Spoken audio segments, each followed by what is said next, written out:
What's going on, everyone? The NHL season is almost here, and we have something special for all the fans and bettors out there.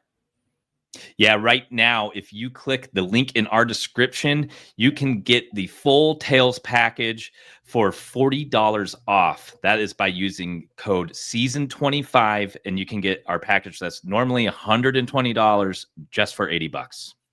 In addition to that, you'll also get access to our one-stop shop betting guide loaded with team, player, individual team breakdowns, all the futures you could possibly want. So be sure to click that link in the description to sign up now.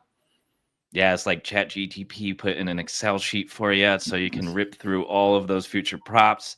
Again, make sure you're liking and subscribing all the Expected Bets for video content as well to help us grow. And we can't wait to be smacking in some parlays and straights with you all season long. What's going on, everyone, and welcome into Expected Bets for your go-to podcast for all things hockey betting. I am Gator Betting, joined by my co-host today. We got Franco the Banker. We're continuing our Atlantic Division previews right now. We're going to hop on to the Florida Panthers, the back-to-back Stanley Cup champions. But before we get into the Panthers, I do want to remind everyone we have completed the Metropolitan Division and the Pacific Division previews. So if you haven't already, please go check that out. Also, subscribe to the channel. Everything kind of supporting us helps. Like the video, subscribe. All right.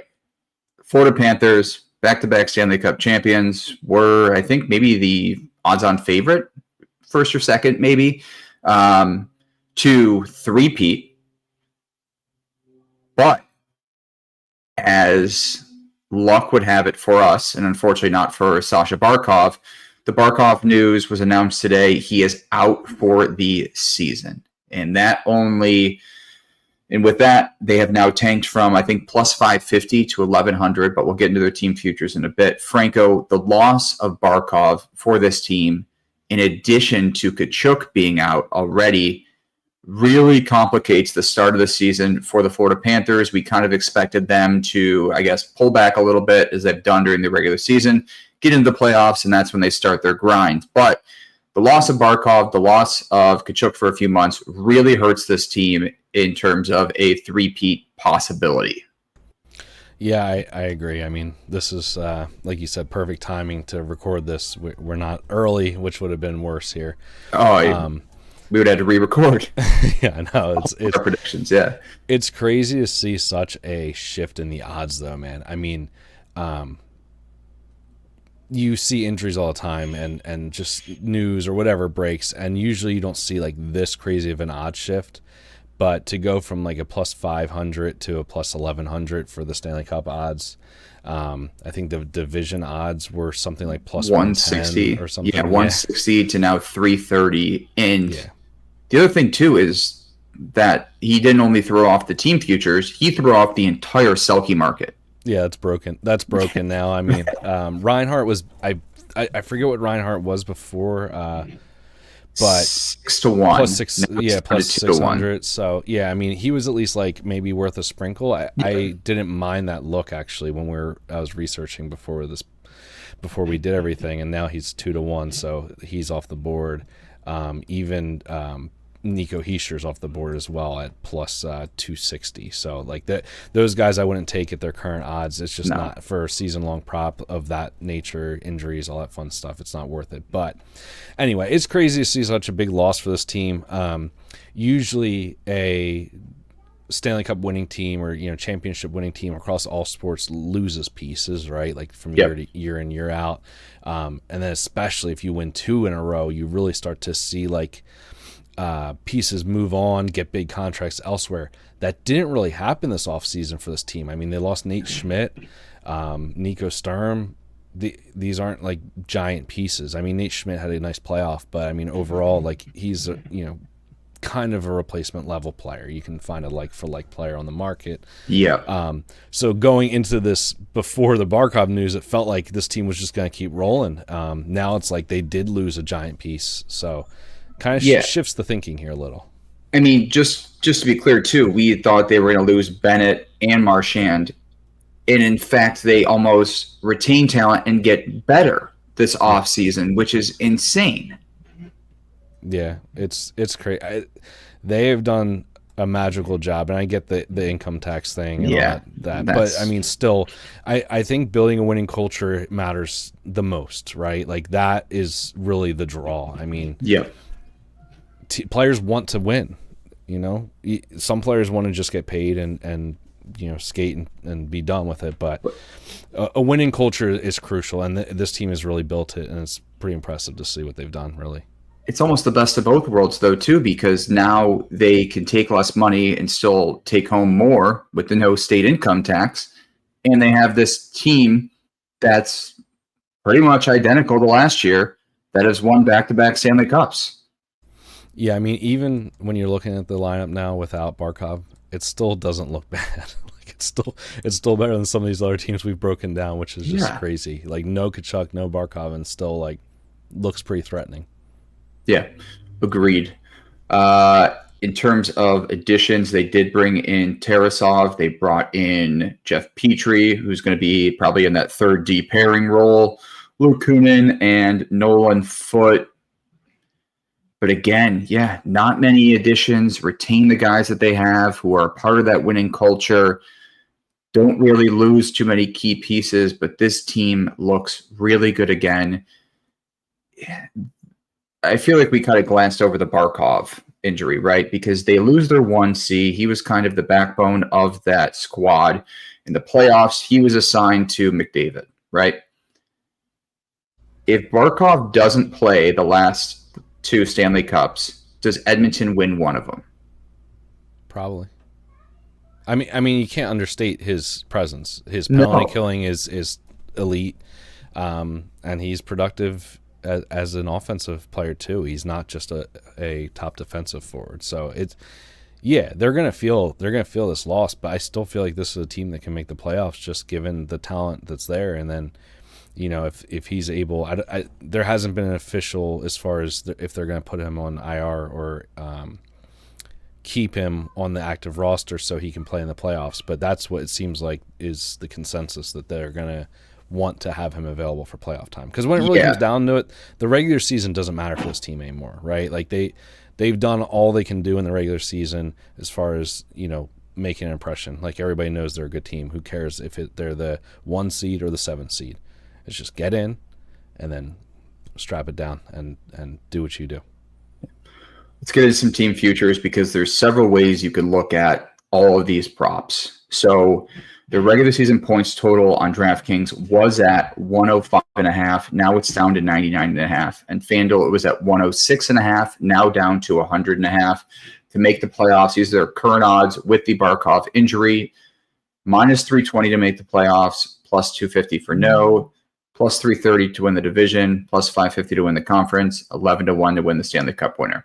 There's 2 thoughts here, and I'm curious to see what is yours. Is there now value on their conference and Stanley Cup winning odds, or are you now looking to kind of fade them in the regular season? Because if we think, and if apparently Florida does too, if Barkov comes back in the playoffs and they have a full roster, he's had time off, 11-1 on this team to win the Stanley Cup is not a terrible bet, pending Barkov returns. Yeah, I would want to know that.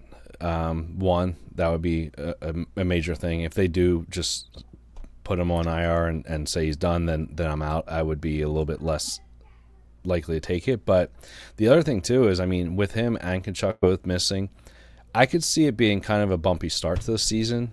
I saw a couple of people posting to take Chicago in the first game of the season. I'm like, you guys realize that Chicago's lineup is still terrible, even with the loss of Tkachuk and Barkov. Like, I'm still not grabbing Chicago money line in the first game of the season. No.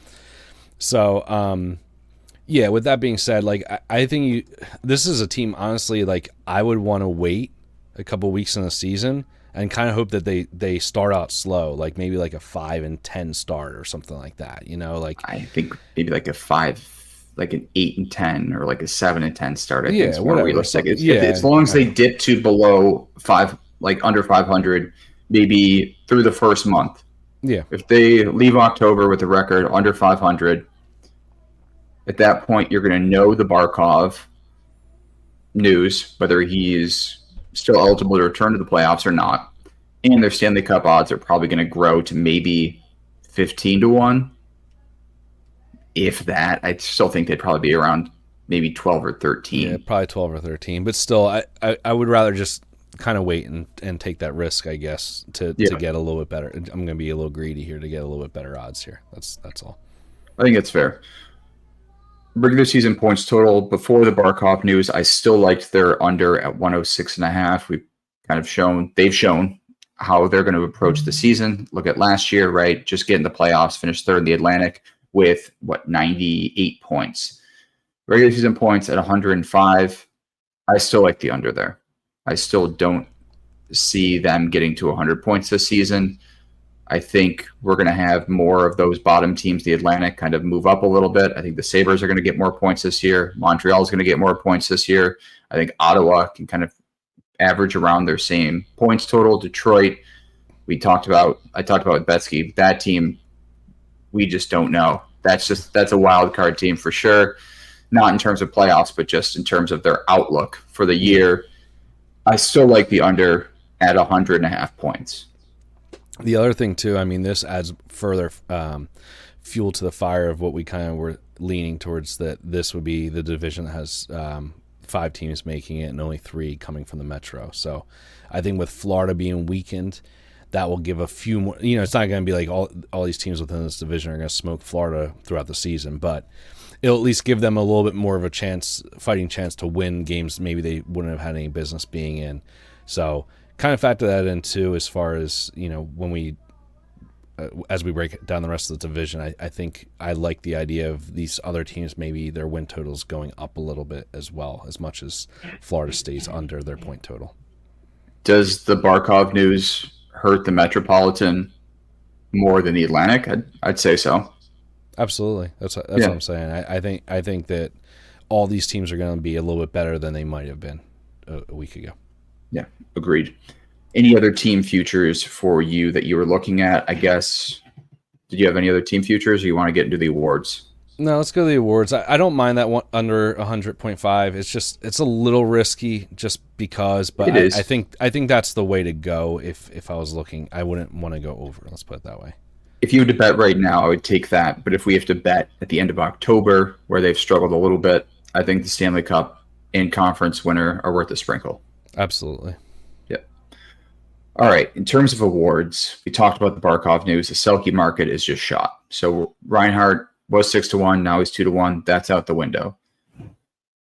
Going through a few others, the William N. Jennings, which is the top 2 goalies, and they have to meet a certain bunch of criteria. I don't love that market. Did you have any awards that really stuck out to you? To be honest, not that I'm seeing here as far as price and what we're going to see. Especially, you can maybe make arguments for like a Rocket or something like that, but not after what's happened.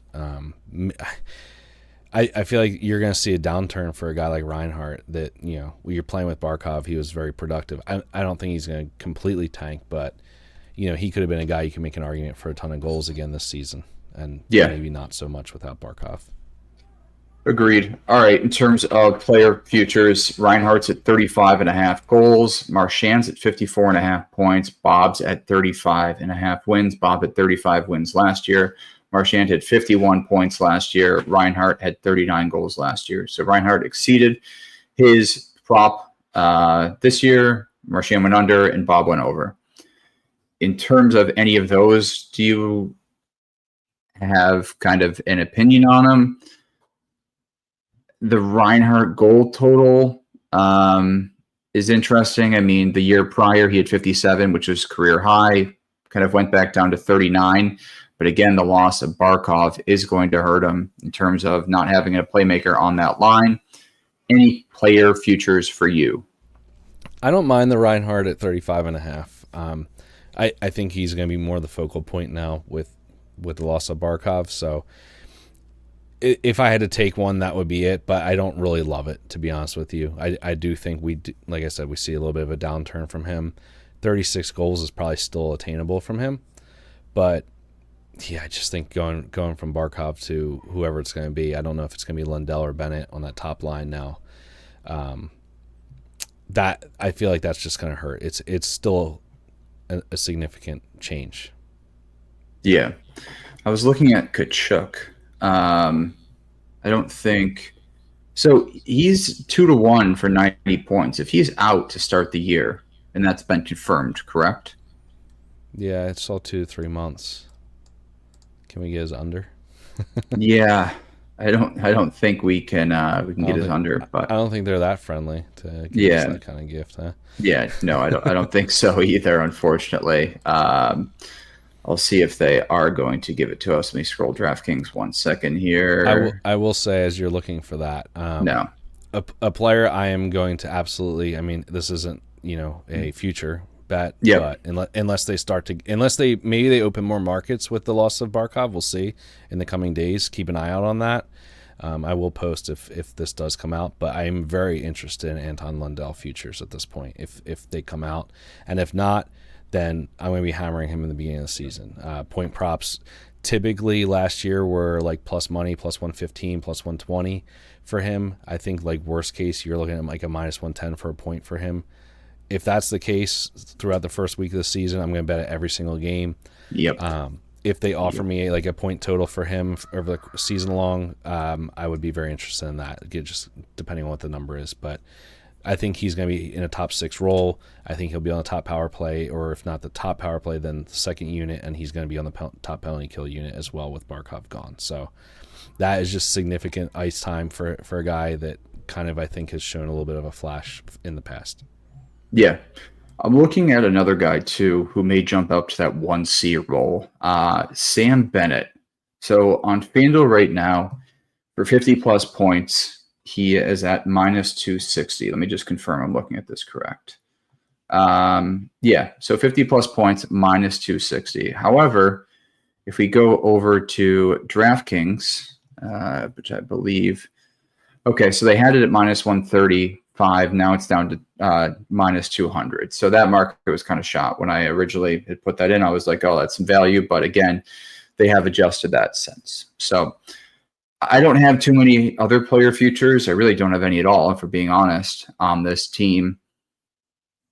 I do kind of like the approach, I guess, if we're talking about conference and Stanley Cup winning, to wait until October to kind of just gather more information about what this team is, if they're going to struggle to start the season, find out in terms of injury news about Barkov, and under 100.5 points. I know it's going to be a sweaty bet, but I do think they don't reach triple digits this season. Yeah, I agree with that. And yeah, I think honestly, because of the Barkov news, a lot of these other future bets are kind of tanked, and there's not going to be too much value. So you just kind of got to move on. I do at least believe that it's not going to be Bennett moving up. I think it's going to be Lundell moving to that top line. We'll see what happens when all's said and done, but I just think Bennett kind of is what he is at this point, and I think he fits perfectly in that 2C role.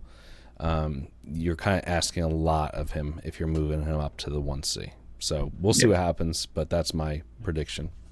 Yeah, I like it. Anything else before we wrap up at this preview? No, I still think this is a team that can make noise in the playoffs. We'll see if they have the ability to go for a long distance. Obviously it's always tough with the fatigue that factors in, but maybe they get a little bit of rest for Barkov and Kachuk to start the season. Is Toronto better than them with the Barkov and Kachuk news? I mean, on paper, yes, but again, like it's like a mental thing at this point, and Florida's still going to have that edge over all these teams in their conference when it really comes down to it. So we'll see what happens, but I do tend to like, we're going to get to these teams later, but I think I'm going to like Toronto and Tampa Bay a little bit more than I did a couple of days ago. Yeah, I had already penciled those two in as my kind of Atlantic Division futures, but obviously with the news, those odds took a hit as well. So we'll talk about that when we get there. But we do want to thank everyone for listening to today's episode of Expected Bets. Once more, be sure to subscribe and like this video if you enjoyed our breakdown on the Florida Panthers. You can also follow us on social media, on Twitter and on Instagram at Expected Bets 4. Once more, we appreciate everyone for joining us today, and we will talk to you guys later. See ya. What's going on, everyone? The NHL season is almost here, and we have something special for all the fans and bettors out there. Yeah, right now, if you click the link in our description, you can get the full Tails package for $40 off. That is by using code SEASON25, and you can get our package that's normally $120 just for $80. Yep. In addition to that, you'll also get access to our one-stop shop betting guide loaded with team, player, individual team breakdowns, all the futures you could possibly want. So be sure to click that link in the description to sign up now. Yeah, it's like ChatGTP put in an Excel sheet for you so you can rip through all of those future props. Again, make sure you're liking and subscribing all the Expected Bets for video content as well to help us grow. And we can't wait to be smacking in some parlays and straights with you all season long.